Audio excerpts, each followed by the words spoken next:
kekuatan, segala perkara dapat ku tanggung di dalam Dia, Allah sumber kuatku. Segala perkara dapat ku tanggung di dalam Dia yang memberiku kekuatan. Segala perkara dapat ku tanggung di dalam Dia, Allah sumber kuatku. Dapat ku tanggung di dalam Dia, Allah sumber kuatku.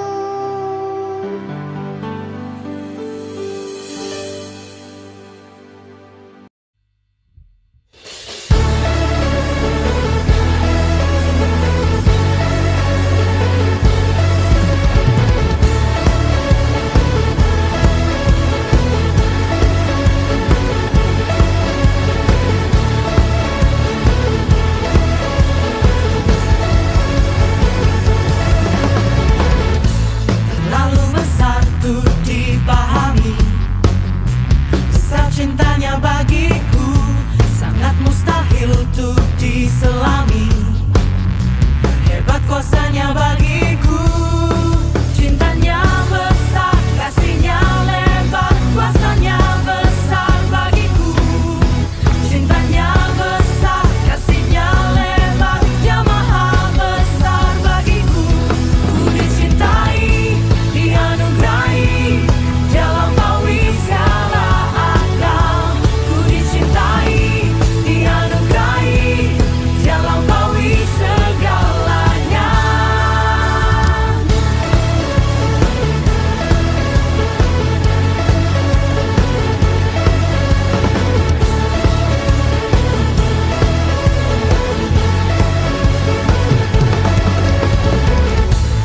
Terlalu besar tuh dipahami, besar cintanya bagiku, sangat mustahil tuh diselami.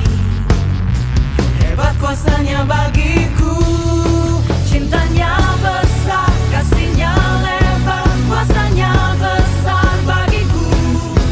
Cintanya besar, kasihnya lebar, Dia maha besar bagiku. Ku dicintai, dianugerahi, Dia lampaui segala akal. Ku dicintai, dianugerahi, Dia lampaui segalanya. Ku dicintai, dianugerahi, Dia lampaui segala akal. Ku dicintai, dianugerahi, Dia lampaui segalanya.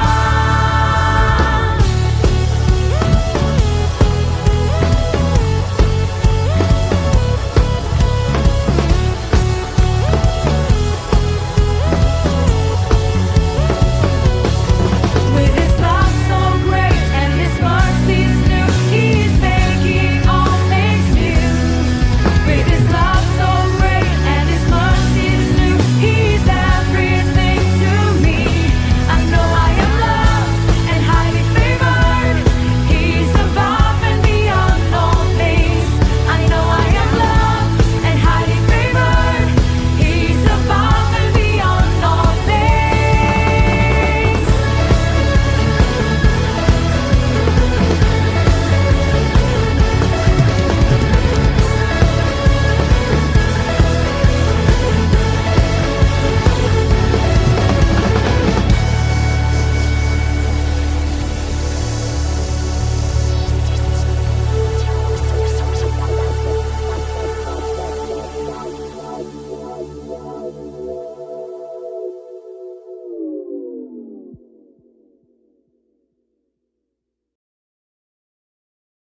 Ada banyak orang itu berpikir Tuhan jahatnya. Tuhan gak adil. Tuhan itu harus saudara ngemis dulu. Baru kemudian Tuhan ngasih. Oh, Tuhan itu adalah Tuhan yang kalau saudara berdosa tiba-tiba ada petir dari langit. Jedier saudara dihukum. Ketidakmengertian saudara tentang Tuhan itu jahat. Sekalipun kerinduan dia adalah anggur yang terbaik. Sekalipun dia harus menerima lemparan hinaan, Dia Tuhan yang sabar. Dia Tuhan yang sekali-kali tidak akan meninggalkan kasih setianya. Dia Tuhan yang sampai hari ini menanggung dosa kita again and again. Tuhan yang terus berdarah karena harus menghapus dosa setiap kita. Dan dia tidak pernah butuh kita. Tapi apapun yang dia buat untuk membawa kita yang fana ini menjadi orang-orang yang menerima kekekalan. Saudara, dia cuma mau melatih kita. Kita ini seringkali lebih merepotkan Tuhan daripada menguntungkan Tuhan. Saudara bisa mengerti? Ya, ini saya mau supaya kita tahu diri ya. Kalau hari ini ada satu anjing Tuhan buat bicara dan khotbah, ya, mungkin seluruh dunia bertobat. Betul enggak? Nggak usah ngasih makan, nggak usah ngasih wagyu, nggak usah ngasih baju bagus, nggak usah ngasih hotel bintang 5. Tuhan cukup buat satu anjing, semuanya akan beres. Tapi Tuhan lebih suka pakai Ibu Iin yang merepotkan, mahal. Tuhan lebih suka pakai saudara yang mungkin sangat jelek. Dan orang mungkin berkata, ngomong apa sih? Saya berdoa saudara mengerti dan berkata, Tuhan, aku mau dipakai. Karena itu tidak pernah untuk keuntunganmu. Always keuntunganmu. Tuhan, aku mau naik. Karena itu tidak pernah untuk keuntunganmu. Itu untuk keuntunganku dalam kekekalan. Mari makin mengerti Tuhan. Kalau saudara mengerti hatinya, apapun yang terjadi saudara akan tersenyum dan berkata, I love you. I love you. Di dalam setiap keadaan, Engkau mendengar seruanku. Kau Tuhan tak pernah terlelah. Tangan-Mu menjaga hidupku. Karena itu celakalah orang yang berhitung tenaganya melayani Tuhannya. Celakalah orang yang berhitung uangnya dalam melayani Tuhannya. Apalagi mencari uang dari pelayanan Tuhan. Biarlah semua orang memberikan hidupnya, jiwanya, apalagi cuma dompetnya untuk Tuhannya. Kan itu mencari Tuhan bukan bagaimana mencari uang. Bahkan waktu kalian kerja, entah kalian profesor, entah kalian doktor, entah kalian saintis, entah kalian pebisnis, kau tahu kenapa Tuhan berikan berkat padamu? Supaya kau punya kesempatan melayani Dia, menolong orang yang susah di sekitarmu, pembantu di rumahmu, supirmu. Beri mereka masa depan yang Tuhan sudah berikan padamu. Sekolahkan anaknya, bereskan. Kenapa tidak? Kalau memang kau Kristen. My dears, pada zaman sekarang hubungan penuh kasih antara suami istri sudah dianggap sebagai hal biasa sebab tidak ada lagi keharmonisan. Sesungguhnya banyak orang menanti dan berharap melalui keharmonisan suami istri maka mereka menemukan cinta sejati. Seorang suami menghargai istrinya dan mengasihinya tanpa egois. Sebaliknya, istri menghormati dan mengasihi suami dengan tulus. Nikmatilah saat-saat yang penuh kasih berdua, tatkala istri mencurahkan isi hati tanpa merasa takut, maupun saat suami menghiburnya. Hendaklah kamu berdua sebagai suami istri mau mengenakan kasihku sebagai pengikat kesatuan yang sempurna dan sejati. Aku ingin melihat pernikahanmu penuh dengan kasih dan kebahagiaan sejati, mengalami pertumbuhan yang sehat di dalam anugerahku. Aku mengasihimu, Jesus Christ. Tuhan, terima kasih karena telah membukakan firman bagi kami, sehingga kami tahu bahwa tidak mungkin Engkau salah menempatkan kami dalam sebuah keluarga. Di balik itu semua, Engkau telah menetapkan tujuan yang mulia bagi kami dan keluarga kami. Ajari kami untuk memaksimalkan peran kami, sehingga kami dapat saling melengkapi dalam keluarga kami. Kiranya Engkau menolong kami untuk membangun keluarga yang penuh kasih dan saling mendukung. Di dalam nama Tuhan Yesus kami berdoa. Amin. sadarilah bahwa kehadiran kita sangat dibutuhkan anggota keluarga kita. Menjaga kesehatan tulang di usia lanjut, cara sederhana, hasil luar biasa. Tulang yang kuat adalah fondasi bagi kesehatan tubuh kita. Sayangnya, kepadatan tulang akan menurun seiring bertambahnya usia, terutama pada lansia. Mereka menjadi rentan mengalami patah tulang serius. Risiko fraktur atau patah tulang dapat dihitung dengan menggunakan rumus sederhana, yaitu risiko fraktur sama dengan kekuatan kerusakan eksternal dibagi kepadatan tulang. Namun, jangan khawatir, semua itu dapat kita cegah. Inilah 20 tips mencegah cedera dan menjaga kesehatan tulang agar lansia tetap sehat, kuat, dan aman berkegiatan. 1. Jangan pernah mencoba berdiri di atas kursi atau bangku untuk mengambil sesuatu, meskipun bangkunya rendah. Jika Anda terjatuh, bisa menyebabkan patah tulang. 2. Hindari keluar rumah di saat hujan. Permukaan yang basah bisa menjadi sangat licin dan meningkatkan risiko tergelincir. 3. Saat mandi atau menggunakan toilet, berhati-hatilah agar tidak terpeleset. Pastikan lantai kamar mandi tetap kering dan tidak licin. 4. Hindari penggunaan shower sambil berdiri. Duduklah di bangku mandi. 5. Jika memungkinkan, pasanglah pegangan di toilet yang dapat digunakan untuk menahan tubuh saat berdiri. Pastikan Anda dapat berpegangan dengan baik. 6. Jangan menopangkan tubuh pada tembok atau objek lainnya saat memakai handuk atau pakaian dalam. 7. Setelah mandi, kembalilah ke kamar dan duduklah nyaman di kursi atau pinggir ranjang sebelum mengenakan pakaian. Hal ini dapat membantu menjaga keseimbangan, mencegah terjatuh, dan meminimalisir risiko patah pada sendi pinggul. 8. Pastikan untuk membersihkan lantai rumah sebelum tidur dan selalu berhati-hati saat lantai basah. Ini juga akan mengurangi risiko tergelincir.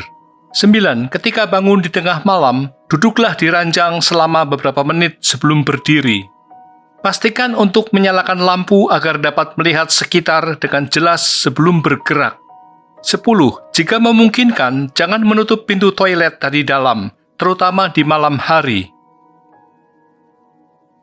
11. Pasanglah bel alarm di toilet untuk memberitahu anggota keluarga jika ada keadaan darurat. Hal ini akan membantu jika Anda membutuhkan bantuan segera. 12. Jika terjatuh, gunakan tangan untuk menopang tubuh saat mencapai tanah atau lantai.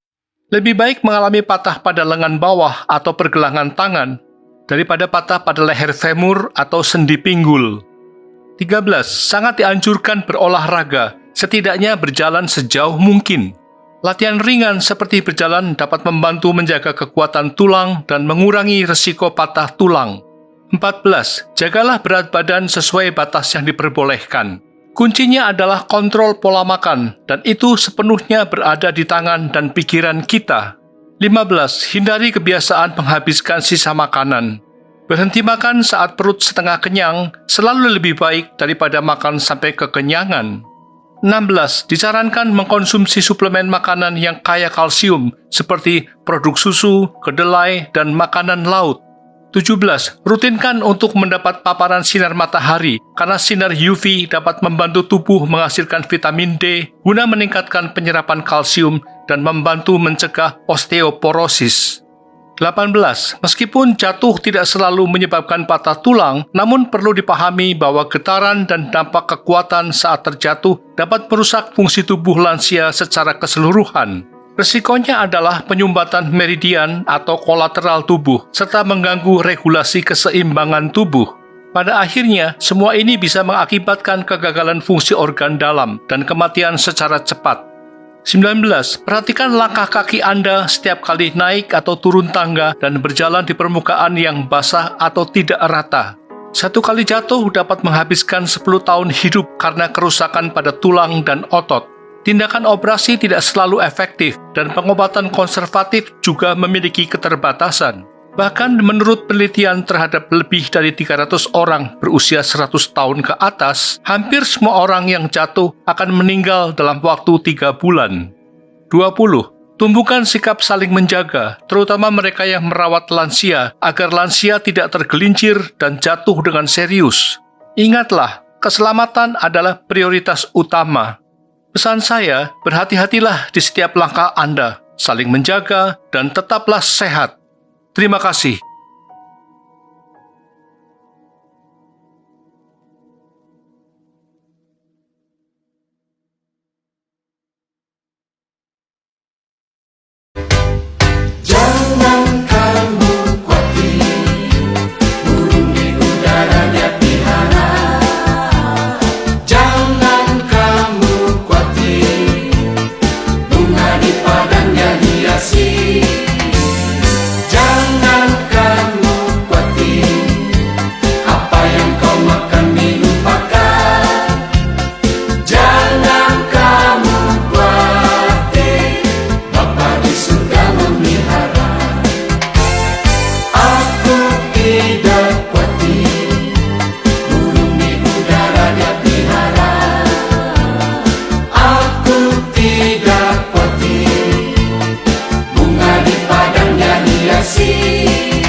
Sebetulnya rumah kita, uang kita, mobil kita itu punya Tuhan.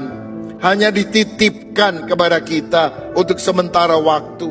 Kita nggak punya hak milik, kita cuma punya hak pakai.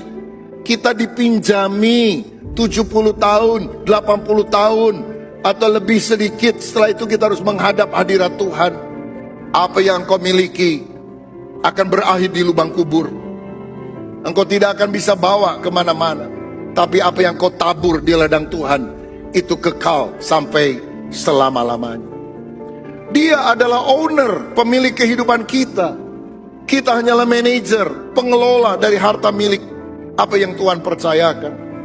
Kalau kita semua sadar akan hal itu, walaupun engkau miliarder, triliuner, engkau nggak boleh sombong. Karena itu bukan usaha kita, pemberian dari Tuhan. Oh, tapi karena saya kerja keras. Tukang sapu di pinggir jalan mungkin kerja lebih keras daripada saudara. Kalau kita ada seperti sekarang kita ada, karena Tuhan baik. Tuhan memberikan anugerah. Segala-galanya dari Dia, untuk Dia, bagi Dia. Segala kemuliaan hanya bagi Tuhan. Haleluya, puji Tuhan. Kata-kata pedas membuat kita tampak tidak berkelas. Apakah pernyataan ini pedas?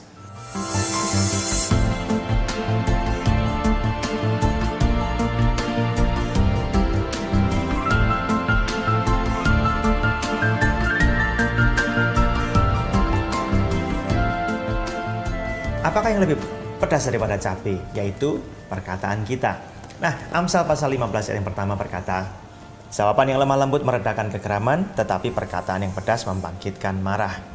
Kalau kita berhadapan dengan orang yang emosi dan berkata-kata keras dan kasar, emosinya bisa mereda jika kita menanggapinya dengan lemah lembut.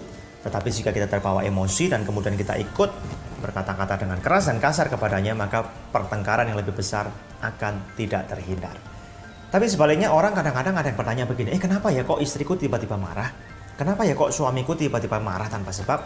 Orang ini mungkin tidak tahu bahwa kata-kata yang disampaikannya meskipun mungkin hanya sepatah kata itu pedas sekali.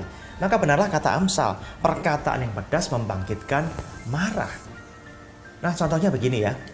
Contoh nih, ada orang berkata, kamu kan hanya lulusan SMA. Ini satu kalimat tetapi sangat menusuk dan merendahkan harga diri orang. Mungkin orang ini tidak tahu bahwa orang yang tidak sekolah sekalipun belum tentu loh dia lebih jelek daripada orang yang punya pendidikan tinggi. Kenyataannya pendidikan yang tinggi tidak menjamin orang tahu etika atau tidak. Belum tentu yang lulusan S3 lebih berkelas daripada yang tidak punya pendidikan formal. Kenyataan di dunia banyak mengatakan bahwa orang-orang yang tahu etika itu bukan ditentukan oleh tingkat pendidikannya. Nah, saudara sekalian, daripada kita membangkitkan amarah orang dan kita tidak tahu nanti kalau dia marah, itu akibat buruknya seperti apa, marilah kita berkata-kata dengan lembut. Tetapi apakah kita sama sekali tidak boleh berkata-kata pedas? Sebetulnya juga tidak. Kadang-kadang ketika kita bertemu dengan orang yang memang diberi penjelasan dengan lembut dan halus tidak bisa berubah, maka kata-kata pedas yang terkendali itu sesekali memang perlu. Tetapi jangan kemudian kita berkata-kata pedas setiap hari. Yang saya maksudkan konteks dari renungan ini adalah Jangan kita dalam keseharian kita terus berkata-kata pedas. Itu akan menimbulkan masalah komunikasi dengan orang lain. Sebagai anak-anak Tuhan, mari kita berkata-kata yang membangun orang lain. Maka pastikan, ambil waktu 1-2 menit ke depan untuk merenung. Kenapa ya? Kok mungkin pasangan kita, orang tua kita, atau anak-anak kita mungkin kok nggak enak ya sikapnya dengan kita. Jangan selalu berpikir mereka yang salah. Jangan-jangan kita yang berkata-kata pedas terhadap mereka. Mari kita berdoa kepada Tuhan. Seperti doa yang saya naikkan setiap hari. Ketika saya bangun tidur, saya berdoa begini, Tuhan, berjagalah pada pintu bibirku. Jangan sampai perkataanku ini melukai hati orang lain.